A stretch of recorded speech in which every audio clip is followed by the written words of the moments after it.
Hello everyone, ಇದೊಂದು short video. ನಿಮ್ಮ love ಲೈಫಿಗೆ ಏಂಜಲಿಂದ ಏನು ಗೈಡೆನ್ಸ್ ಬರ್ತಿದೆ ಅನ್ನೋದನ್ನು ಚೆಕ್ ಮಾಡೋಣ. ಓಕೆ, ಫಸ್ಟ್ ಕಾರ್ಡ್ ಬರ್ತಿದೆ.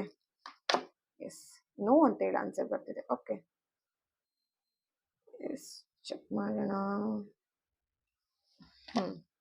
Big happy changes. ಎಸ್, ಇಲ್ಲಿ ನಿಮ್ಮ ಈಗಿನ ಪರಿಸ್ಥಿತಿ ಅಂದರೆ ಲವ್ ಲೈಫಿಗೆ ಇವಾಗ ನಿಮಗೆ ಏನಾದರೂ ಪ್ರಾಬ್ಲಮಿಗೆ ಸೊಲ್ಯೂಷನ್ ಇದೆಯಾ ಅಂತ ಹೇಳಿದ್ರೆ ನೋ ಅಂತ ಬರ್ತಿದೆ ಈಗ current energy. Okay, but in ಫ್ಯೂಚರಲ್ಲಿ ನೀವು ಈ ಒಂದು ಪ್ರೀತಿಯಲ್ಲಿ ಅಥವಾ ನಿಮ್ಮ ಪರ್ಸನಿಗೋಸ್ಕರ ಏನಾದರೂ ಎಫರ್ಟ್ ಹಾಕಿದ್ರೆ ಅಥವಾ ಈ ಪ್ರೀತಿಯಲ್ಲಿ ನೀವೇನಾದರೂ ಚೇಂಜಸ್ನ ನೋಡ್ತೀರಾ ಅಂತ ಇದ್ರೆ ಡೆಫಿನೆಟ್ಲಿ ಹ್ಯಾಪಿ ಬಿಗ್ ಚೇಂಜಸ್ ಬರ್ತಾ ಇದೆ. ಇವಾಗಿನ ಟೈಮಲ್ಲಿ ನೀವು ಸ್ವಲ್ಪ ಪ್ರಾಬ್ಲಮಲ್ಲಿ ಇರ್ಬೋದು ಅಥವಾ ನೆಗೆಟಿವ್ ಆಗಿರ್ಬೋದು, ಬಟ್ ಆ ನೆಗೆಟಿವಿಟಿ ಕಂಟಿನ್ಯೂ ಆಗಲ್ಲ. ನಿಮ್ಮ ಲೈಫಲ್ಲಿ ಹ್ಯಾಪಿ ಬಿಗ್ ಚೇಂಜಸ್ ಅನ್ನೋದು ಬಂದೇ ಬರುತ್ತೆ ರಿಲೇಶನ್ಶಿಪ್ ಅಲ್ಲಿ ಅಂತ ಇಲ್ಲಿ ಏಂಜಲ್ ಗೈಡೆನ್ಸ್ ಬರ್ತಿದೆ. Okay, don't worry. ಥ್ಯಾಂಕ್